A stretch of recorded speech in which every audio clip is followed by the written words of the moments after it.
وہیں پر اس کی نظر ایک کنویں کے اوپر پڑی، کنویں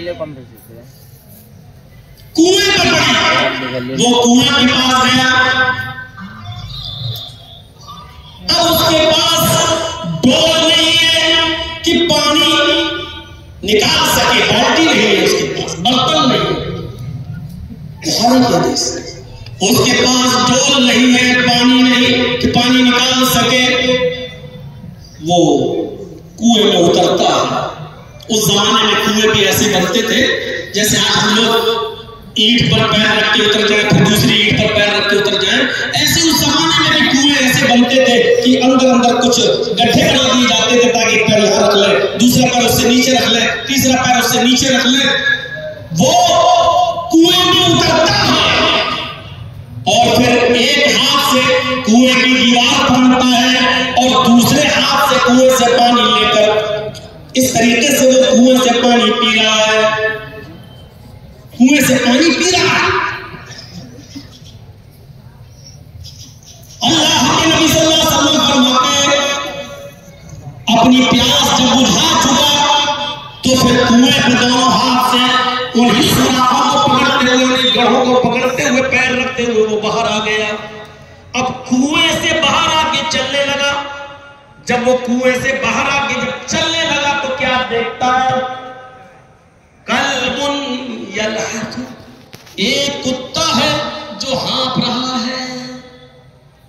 ایک کتا ہے جو ہانپ رہا ہے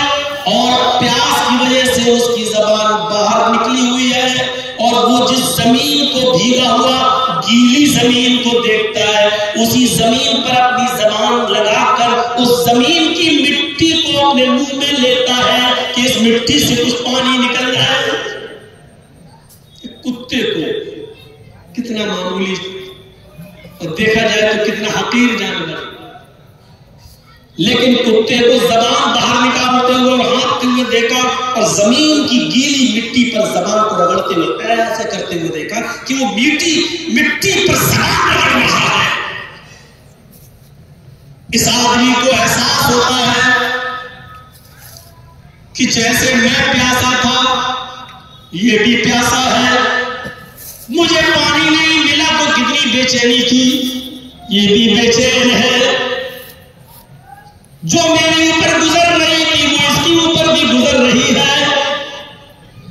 کیوں نہ اس کتے کو پانی پلایا جائے؟ لیکن پانی پلانے کے لیے اس آدمی کے پاس کچھ نہیں ہے، ڈول نہیں ہے، برتن نہیں ہے کہ وہ کنویں میں جا کر پانی بھر کے لائے۔ بخاری شریف کی حدیث ہے،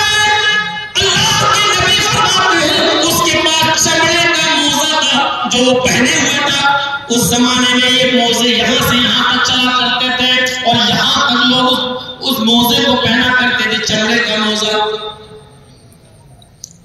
اس نے سوچا کہ اس چمڑے کے موزے کو لے کر میں کنویں میں اترتا ہوں اور اسی میں پانی بھر لیتا ہوں اور اس کتے کو پلا دیتا ہوں۔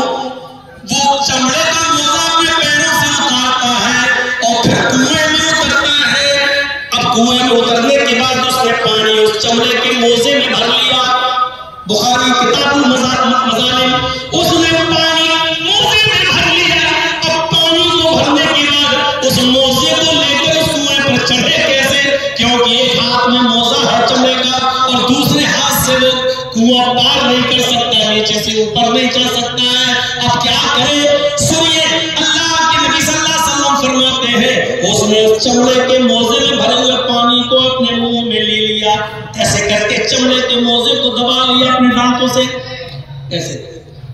اور اس طریقے سے وہ اس کنویں کے اوپر چڑھنے لگا، موزے کو اپنے منہ میں لگائے ہوئے اور چڑھنے لگا، چڑھ گیا اور وہ کتے کے پاس آیا اور اس نے پورا کا پورا پانی اس کتے کو پلا دیا۔ اس کتے کے پاس جا کر اس پانی کو پلا دیا اور کتا پانی سے پی کر پیاس بجھا کر چلا جاتا ہے۔ نبی اکرم جناب محمد رسول اللہ صلی اللہ علیہ وسلم فرماتے ہیں شکر اللہ رب العالمین کو اس کی ادا بہت پسند آئی، اللہ رب العالمین کو اس کی ادا بہت محبوب لگی، اللہ رب العالمین کو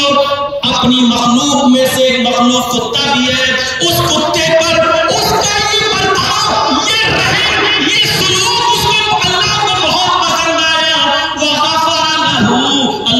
العالمین نے اس انسان کو بخش دیا، اس کی مغفرت فرما دی، اس کو جنت میں داخل کر دیا، اس کی مغفرت فرما دی۔ اب آپ اندازہ لگائیں، غور کریں، معمولی سا جانور ہے کتا، اور نیکی بھی معمولی ہے